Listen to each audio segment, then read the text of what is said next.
E aí, galera, tudo bem?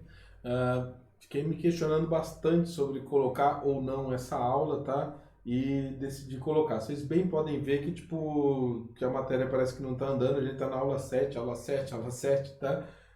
E vai ter mais ainda bastante, mas decidi colocar aqui essa questão. Quando a gente fala sobre migrações, tá? A gente está falando sobre o movimento de pessoas no espaço, beleza? Na Terra, né? Então, logicamente, que nós temos grandes fluxos e a observação deles pode ser bastante notável, principalmente quando a gente nota grandes alterações. E essa aula é exatamente sobre isso, né? Sobre mudanças nos fluxos migratórios. Beleza.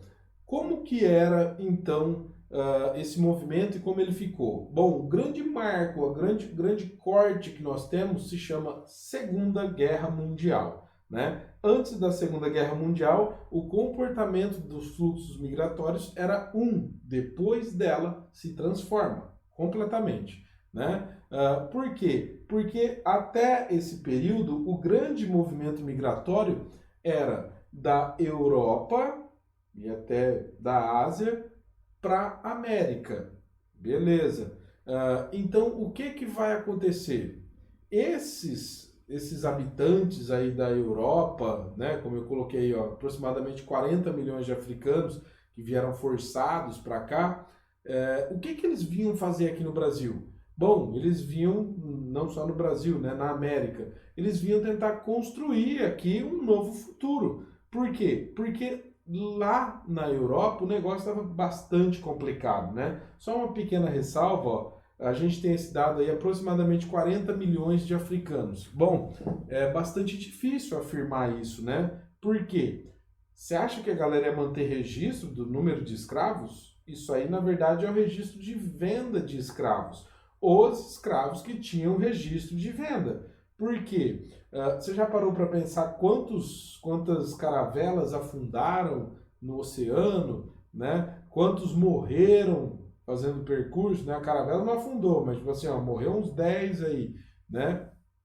Então, esse número é bem maior do que 40 milhões, tá? 60 milhões de europeus, beleza. O que todo mundo veio aqui, então, para a América? Exatamente buscando isso, buscando essas condições. Porque na Europa o negócio estava feio. Porque, ó, ocorreu a primeira Revolução Industrial. A primeira Revolução Industrial, você precisa ver ela de um modo notável, interessante, né? A gente está passando por um momento com a pandemia que é exatamente, digamos, uma coisa para você aprender. Quando a gente fala de revolução, a gente diz o seguinte: você não tem mais conexão com o anterior. Quando a gente passar da pandemia, a gente vai olhar para o passado e vai achar meio estranho. Por quê? Porque diversos hábitos nossos serão transformados. Por exemplo, você nunca mais vai estudar sem videoaula, sem ter uma porcentagem de videoaula. Por quê? Bom, porque tá tudo pronto para a gente utilizar. Ah, mas mais ou menos, né? Não, não. Na verdade já está tudo pronto, senão a gente não ia conseguir, né? Você já pensou se isso tivesse acontecido em 2010? Já pensou se tivesse acontecido nos anos 2000? Minha Nossa Senhora! Internet de escada? Não ia rolar. Então pense, ó, a primeira revolução industrial, ela realmente revoluciona a bagaça.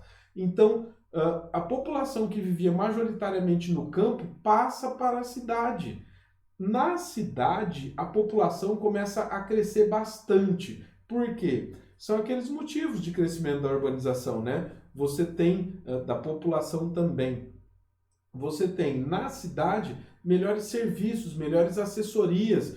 Os serviços não são tão pesados quanto no campo. Fala, minha nossa, trabalhar na indústria, na primeira revolução industrial, não era pesado. Então, imagine no campo como é que era. Então, as pessoas morriam muito facilmente.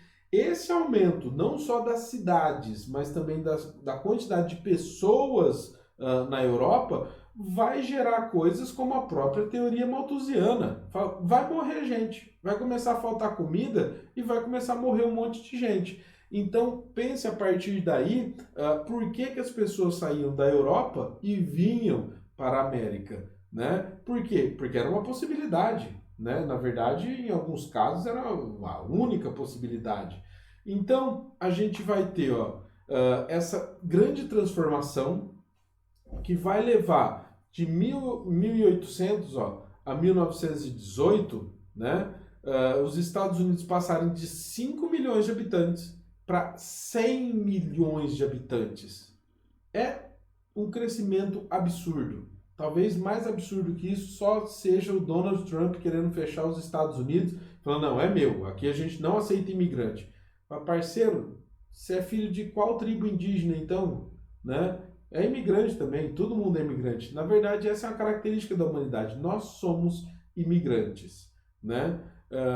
Então, logicamente que a Segunda Guerra Mundial vai dar um tapa em todos esses fluxos, né? Você já pensou se a gente ficasse aqui no Brasil revoltado? Fala, esse bando de alemão querendo entrar aqui, vaza daqui, deixa esse povo para lá, né? Ah, esse monte de inglês aqui, francês, vaza, não pode, né? Vamos cortar visto desse povo. Então, logicamente que esses fluxos, eles se transformaram, né? Beleza. Por que isso vai ocorrer? Primeiro motivo, a reconstrução da Europa. Segundo motivo, a reconstrução da Europa deu certo, né? Terceiro motivo, depois da reconstrução da Europa, que deu certo, a economia na Europa se transformou de modo muito interessante. E principalmente com uma distribuição de renda muito interessante. O que acabou, então, gerando melhores situações socioeconômicas, né? Melhores garantias e qualidade de vida para todo mundo. Então, logicamente que um brasileiro, quando ele sai daqui do Brasil para, sei lá, morar na Inglaterra, é exatamente atrás dessas melhores condições que eles estão indo, né? E daí nós teremos a inversão do fluxo. Hoje, o que acontece? Ó? Quem são os maiores imigrantes? Serão os africanos, os sul-americanos e os asiáticos. Esses três, né? Nem precisa de falar muito que eles vão sair das regiões mais pobres. Como eles vão sair das regiões mais pobres, é lógico que eles estão buscando melhores condições de vida, né? Vale a pena ressaltar, anota aí, ó.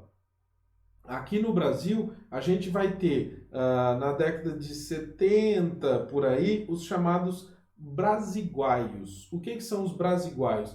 Os brasileiros que foram para o Paraguai. O que eles foram fazer lá? Bom, eles acabaram notando que a terra no Paraguai era muito mais barata.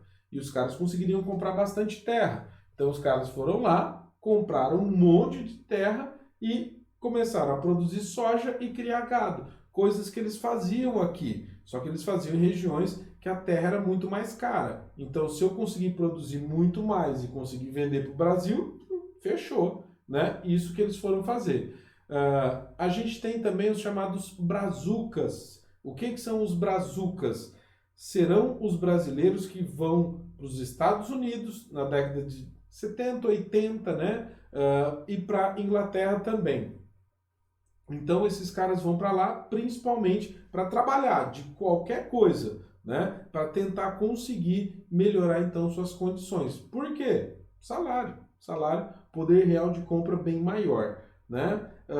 A gente tem também outro caso que são os decassegues, né? Que vão começar na década de 80, 90 a irem em grande quantidade para o Japão.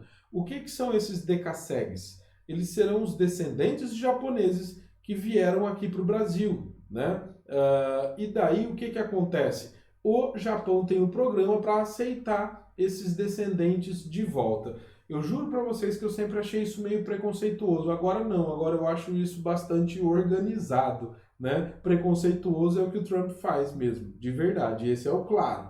Agora, o que os japoneses estão fazendo? Eu comecei a pensar assim depois das ideias do Trump.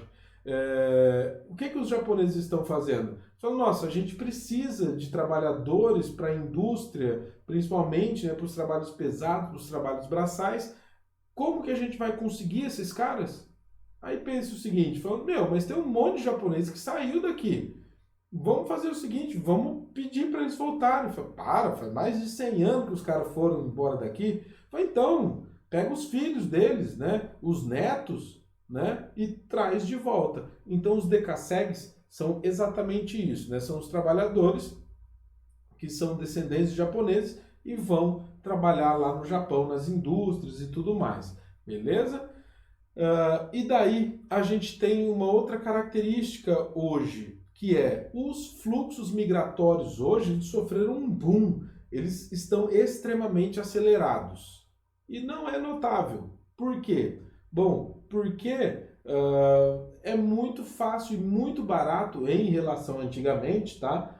Você conseguir ir para outro continente, né? É muito barato comparativamente com o passado, você conseguir comprar uma viagem para os Estados Unidos, para a Europa, né? Ficou tudo muito mais fácil, né? Nossos meios de locomoção ficaram muito mais eficientes. Então, isso acabou gerando uma aceleração dos fluxos na atualidade, beleza? Então, esse aumento, não só por conta de buscar mesmo melhores condições, mas até dos refugiados, né? A gente bem pode ver a última crise dos refugiados, a guerra na Síria, com o Estado Islâmico, conflitos no norte da África, principalmente com o Boko Haram, né? Fizeram uma grande quantidade de pessoas buscarem refúgio na Europa. Beleza. Resultado disso, xenofobia, né? Então, xenofobia, a gente tem na cabeça aquela definição assim, ó, xenofobia é aversão ou preconceito com quem é de fora. Não, não é exatamente isso não. Na verdade, sabe qual é que é? É você se sentir superior a uma pessoa de outro país. Vou dar um exemplo para você. Quando a gente está pelas ruas e tudo mais, você para no semáforo, tem lá um cara fazendo malabarismo, aí ele vem e pede dinheiro e você percebe que o sotaque dele é espanhol. Aí você fala, putz, esses bolivianos, filha da puta, esses paraguaios, esses venezuelanos, simplesmente é xenofobia, né? Ou seja, você, só por ser brasileiro, você acha que você é superior a um cara que veio de outro país. Não, não é por isso, é porque ele é pobre. É, por isso também. Isso também é preconceito, né?